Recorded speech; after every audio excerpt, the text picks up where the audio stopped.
नमस्कार, मेरा नाम है मीनाक्षी रजत और आप देख रहे हैं अपना फेवरेट डिबेट शो सबका हिसाब होगा। बात बंगाल की, जहां पर शुवेंदु सरकार के आते ही योगी मॉडल ऑन हो चुका है। ममता बनर्जी का दौर बीत गया और अब जहां पर अतिक्रमण दिख रहा है वहां सरकार का महाबली यानी कि बुलडोजर गरजते हुए नजर आ रहा है। हावड़ा से लेकर के कोलकाता के मुस्लिम बहुल इलाकों तक इस कार्रवाई से खलबली मची हुई है।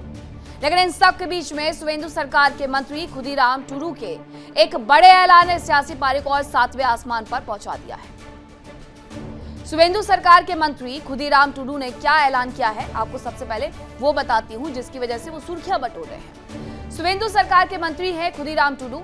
बंगाल में सभी अवैध मदरसों को बंद किया जाएगा, यह उनकी तरफ से बड़ा ऐलान कर दिया गया है। अवैध मदरसों की गतिविधियों में शामिल लोगों पर कार्रवाई की जाएगी, यानी अब मदरसों पर शिकंजा कसना शुरू कर दिया जाएगा। सुनिश्चित किया जाएगा कि कहीं भी अवैध मदरसे दोबारा से शुरू ना हो। इसके साथ ही अतिक्रमण के खिलाफ विशेष अभियान भी चलाया जाएगा। मंत्री का कहना है कि शुवेंदु सरकार में सभी अवैध गतिविधियों पर रोक लगाई जाएगी। और मंत्री टूडू ने जैसे ही साफ किया कि राज्य में चल रहे अवैध मदरसों और बिना नक्शे के बने निर्माणों पर अब सीधे बुलडोजर एक्शन होगा। कानून का उल्लंघन करने वालों को कोई रियायत नहीं मिलेगी। लेकिन बंगाल में अब तक कहां कैसे कैसे कार्रवाई की गई है वो भी जरा जान लीजिए। शुवेंदु सरकार के आते ही पश्चिम बंगाल में जैसे सत्ता परिवर्तन का स्वरूप दिखना तय हो गया है। बंगाल की सत्ता में प्रभाव नजर आने लगा है। पूरे एक्शन में शुवेंदु के अधिकारी नजर आ रहे हैं। कल तक जो शिकायतें रहती थी विपक्ष के तौर पर बीजेपी की कि अधिकारी सुनते नहीं है, आज वो अधिकारी फुल एक्शन मोड में है। बंगाल में अवैध निर्माणों पर ताबड़तोड़ प्रहार चल रहा है। हावड़ा स्टेशन के बाहर अतिक्रमण ध्वस्त किया गया। बस स्टैंड और गंगा घाट की दुकानों पर भी एक्शन लिया गया है। इसके अलावा अवैध निर्माणों को जमींदोज कर दिया गया है और पूरे इलाके को खाली करवा दिया गया है। कोलकाता का तेलजला इलाका, जहां पर बुलडोजर सबसे पहले गरजा। यहां पर एक अवैध चमड़ा फैक्ट्री थी जिसे प्रशासन ने ध्वस्त किया। इसमें आग लग गई थी। उसके बाद जानकारी निकली तो पता चलता है कि अवैध है और इसके साथ ही पीले पंजे वाली कार्रवाई शुरू हो जाती है। एक तरफ सत्ता पक्ष से कानून का राज कह रहा है, टीएमसी इसे बदले की राजनीति करार दे रही है। सवाल यह कि क्या बंगाल की नई लहर पूरे सूबे की सियासत बदल देगी? आज इसी मुद्दे पर डिबेट के लिए हमारे साथ खास पैनल जुड़ा है, उनसे रूबरू करवाऊंगी, लेकिन उसके पहले एक रिपोर्ट देखिए। আমি ঈশ্বরের নামে শপথ করিতেছি যে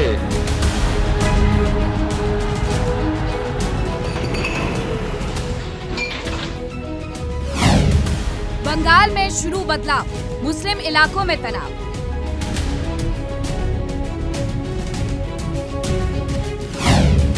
शुवेंदु सरकार की दहाड़, अवैध मदरसों पर होगा प्रहार।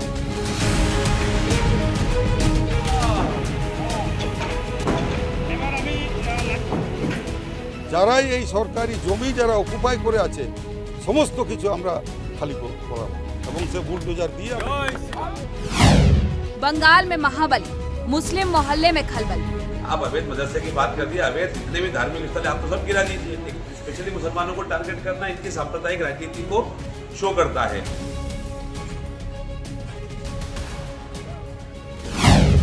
मदरसों की अब इस देश में आवश्यकता भी नहीं है। केवल सनातन धर्म के अतिरिक्त और दूसरा कोई धर्म नहीं है। बाकी सभी मान्यताएं हैं, पंथ हैं। अतिक्रमण के खिलाफ मुहिम नहीं चलेगी, ममता थी।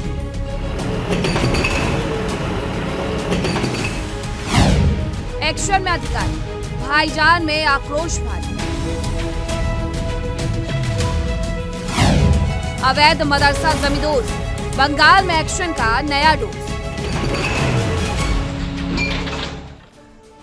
अब चर्चा की शुरुआत करें, लेकिन उसके पहले बड़ा सवाल यह कि बंगाल में योगी मॉडल लागू होने से आखिरकार भाईजान क्यों परेशान है? तमाम आपने प्रतिक्रियाएं सुन ली हैं। अब इसी पर करेंगे चर्चा की शुरुआत। कौन कौन से मेहमान मेरे साथ जुड़ रहे हैं आपका परिचय करवाती हूँ। मेरे साथ जुड़ रहे हैं अनंत अमित, प्रवक्ता हैं बीजेपी से, इसके साथ ही शुभांकर भट्टाचार्य, नेता है टीएमसी से।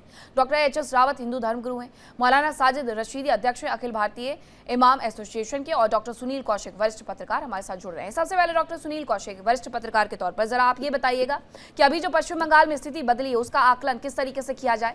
क्या ये बदलाव पहले होने चाहिए थे, जो ये अवैध अतिक्रमण पर कार्रवाई हो रही है, या फिर अवैध जिस भी चीज पर कार्रवाई करने की तैयारी सरकार की तरफ से की जा रही है?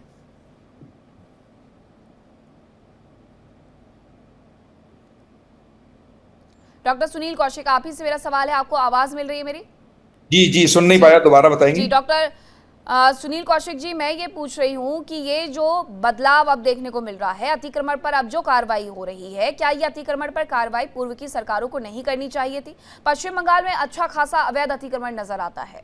ये जो हटाने की प्रक्रिया है, ये जो बदलाव की प्रक्रिया है, क्या ये पहले हो जानी चाहिए थे या फिर सरकार के परिवर्तन का इंतजार करना चाहिए था जनता को?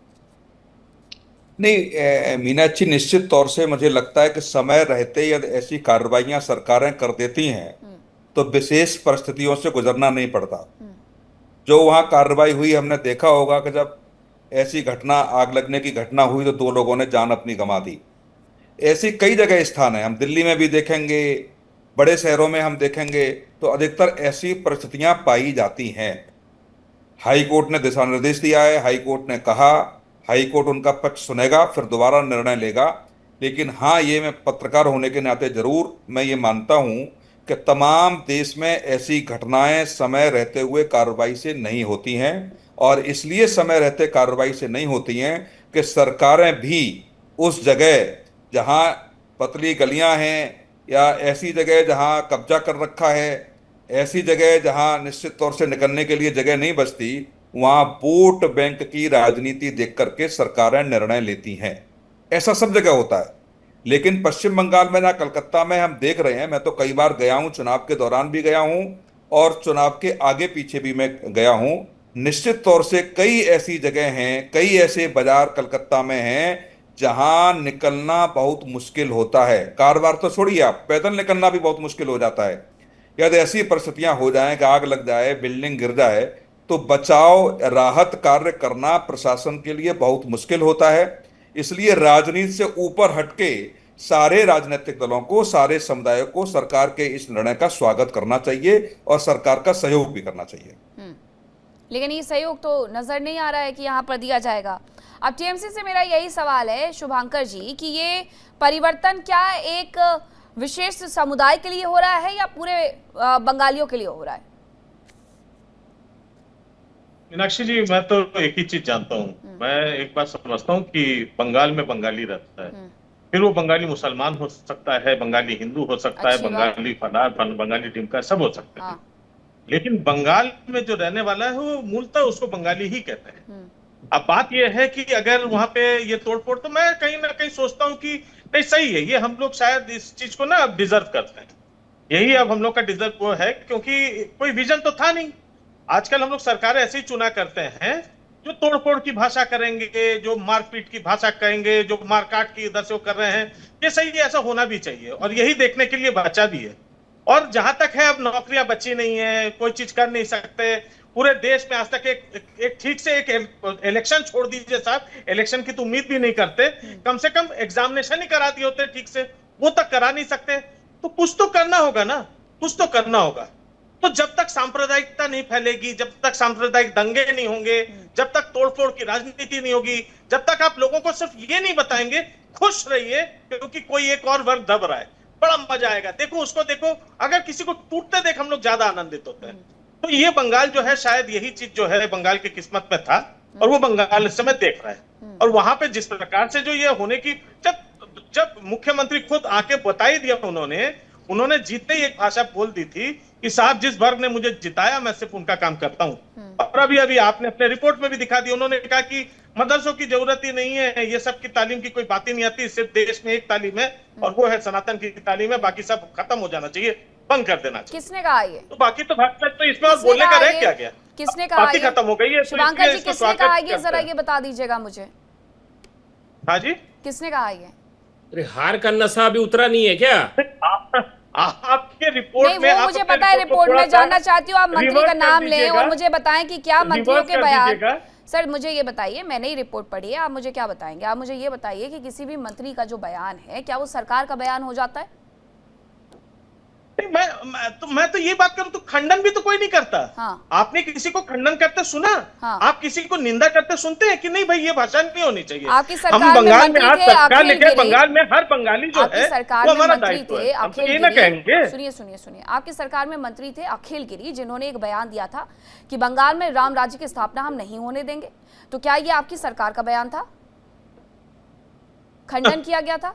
मैंने वही कहा ना हाँ। कि जब आज के दिन में एक बहुत अच्छी चीज है मीनाक्षी जी, अगर हम लोग बड़े सेलेक्टिव हो सकते हैं, ठीक है ना, हम सेलेक्टिवली सिर्फ सोच सकते हैं और ये चीज आगे तक चलता है। ठीक। जिम्मेदारी किसकी रहती है? हमेशा जिम्मेदारी इतिहास की रहती है। हाँ। ये हम आज से नहीं देख रहे, 12 साल से हम लोग यही तो देखते हैं। जिम्मेदारी एग्जाम्पल सेट करना चाहिए था, एग्जाम्पल सेट करना चाहिए था, जैसे आपने बाबरी मस्जिद मामले में अपने सुनिए आपको एग्जाम्पल सेट करना चाहिए था, ताकि आगे आने वाली सरकारें आपके बताए गए लक्ष्यों पर, कदमों पर चल पाती। अगर आपने वो एग्जाम्पल उस वक्त सेट कर दिया होता तो शायद ये सारी चीजें नहीं हो पाती। फिर आप कहेंगे कि हम आपको वर्तमान में नहीं लेकर के आ रहे हैं, हम आपको भूतकाल में लेकर के आ रहे हैं। आपने क्या दिया पश्चिम बंगाल में? बहुत अच्छी बात कही, बहुत अच्छा लगा। ये बात आपने सबसे सही कही कि जो है हमने जिस प्रकार का जो है, अगर हमने उदाहरण जो है रखा होता, कोई उदाहरण ये सरकार फॉलो करती, तो फिर परिवर्तन किस बात का? फिर परिवर्तन किस बात का? परिवर्तन का तो मतलब ही था कि पहला वाला गलत था, हम कुछ सही करेंगे। सही करने का मतलब यह है तोड़ फोड़, आगजनी, यहाँ पे बर्बाद कर दिया, देख के बड़ा खुश हो, कर महसूस करो। आप स्वीकार करिए ना भट्टाचार्य जी कि आपसे गलतियां हुई हैं, आप स्वीकार करिए गलतियां हमने की हैं, आंख बंद करके हमारी सरकारें बैठी रही, इसलिए बदलाव हुआ है। वही वाली बात कही ना, मैंने एक बात कही कि देखिए हमारे देश में एक बात, बड़े अच्छे लोग होते हैं, मुझे जहाँ तक लगता है पढ़े लिखे लोग होते हैं, लेकिन हम लोग को ना हिंदुत्व साबित करने के लिए टीका लगाना पड़ता है, तब पता चलता है कि हम हिंदू हैं, है ना।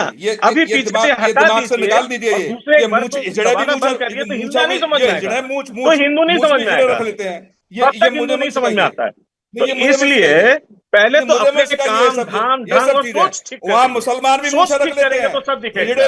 जब सोच ठीक रखेंगे, भाषा मर्यादित रखेंगे, तो अपने आप सब चीजें ठीक होंगी। ये मत समझिए आप, ये कहिए 15 साल से आपकी सरकार छट बना रही थी क्या? 15 साल से सरकार आपकी नमस्तक थी वहाँ पे, जितने नौजवान हैं 15 साल से आंख बंद कर रखे थे आपने, रोज नौजवानों का भविष्य पांव के तले रखी थी क्या?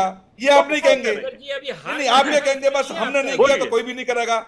आनंद जी, आप जरा मुझे ये बताइएगा कि आपने जो ये अवैध अतिक्रमण तोड़ा, सर एक मिनट, बदलाव आ गया। कौशिक जी एक मिनट, आप कहिए ना 15 साल से कौशिक जी किस सरकार ने ये माना है? आप किसी भी सरकार से पूछेंगे, कोई सरकार ये नहीं मानती है। आनंद जी जरा ये बताइएगा, 15 साल से वहाँ क्या हो रहा था, उसका जवाब नहीं देंगे आप? 15 साल से आपको सवाल नहीं किए जाएंगे क्या इस स्थिति में आपने पश्चिम बंगाल को पहुंचा दिया? कौशिक जी, आज जिस पे हमारी जिक्र कर रहे हैं, हम लोग चर्चा कर रहे हैं, आज तक किस सरकार ने माना है? परिवर्तन दिखा दिया वो बताइए, बना रहे हैं 10 दिन में तो परिवर्तन दिखा दिया। आनंद अमित जी जरा मुझे ये बताइएगा कि आपकी सरकार ने क्या कोई नोटिस दिया अवैध अतिक्रमण ढहाने से पहले, और आपने ये तोड़फोड़ की कार्रवाई क्या किसी एक समुदाय के खिलाफ शुरू कर दी है? जी मीनाक्षी जी, सर्वप्रथम वंदे मातरम, भारत माता की जय, जय श्री राम।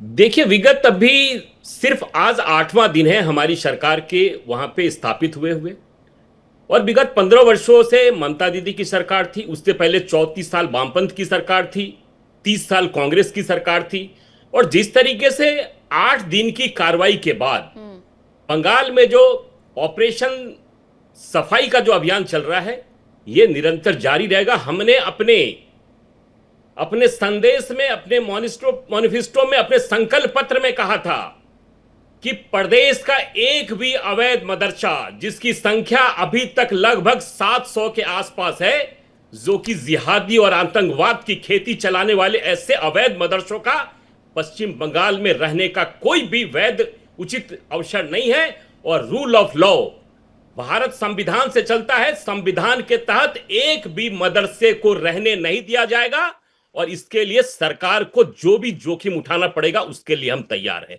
और जो आपने प्रश्न पूछा मीनाक्षी जी कि जो अवैध निर्माण जो तोड़े जा रहे हैं, मीनाक्षी जी कि कई जगह पे हाई कोर्ट के आदेश के बावजूद ममता दीदी की 15 वर्षों की कुशासन ने सिर्फ एक समुदाय को खुश करने के लिए, तुष्टीकरण की राजनीति को आगे बढ़ाने के लिए हाई कोर्ट के आदेश को अपने पॉकेट में रखी हुई थी। उन अवैध निर्माणों को हाई कोर्ट के आदेश के तहत तोड़ा जा रहा है, चाहे वो वर्धमान का मामला हो, चाहे वो हावड़ा का मामला हो, चाहे वो तिलजला का मामला हो, पश्चिम बंगाल में किसी भी जिले का मामला हो, एक भी अवैध निर्माण रुकेगा नहीं, और एक भी वैध निर्माण जो है उस पे एक भी सुई तक का भी कोई भी खरोच नहीं लड़ेगा। यह हमारी सरकार का संकल्प है, और मैं आपके माध्यम से पश्चिम बंगाल की जनता को यह निश्चित करना चाहता हूं कि आपके वैध के साथ, और जहां तक नोटिस का बात है, हमने कहा है सरकार ने कि जितने भी, जैसे तिलजला में जो घटना घटी उसके बाद सरकार ने नोटिस दिया है और कहा है